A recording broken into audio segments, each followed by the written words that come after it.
On appelle depuis longtemps Mars la planète rouge, d'abord pour des raisons un petit peu historiques, non, d'abord une raison tout simplement visuelle.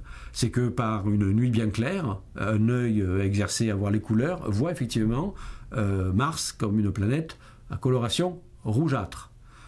C'est d'ailleurs la raison pour laquelle, dans l'Antiquité, Mars a été associé au dieu de la guerre. Le rouge, c'est le rouge de la guerre, le rouge du sang.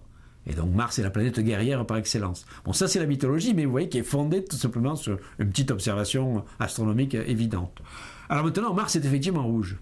Et ça, on s'en est rendu compte uniquement lorsque l'astronomie a fait d'immenses progrès. On a commencé effectivement à développer les télescopes et à commencer à voir Mars de près. On a vu que effectivement la teinte était effectivement rougeâtre, que le sol de Mars était rougeâtre. Et puis quand enfin on est allé sur Mars, qu'on a déposé quelques robots et qu'on a analysé les échantillons de roches martiennes, eh bien tout simplement il y a beaucoup d'oxyde de fer sur Mars. Et c'est ce qui donne la couleur rougeâtre à beaucoup de parties de la surface de Mars.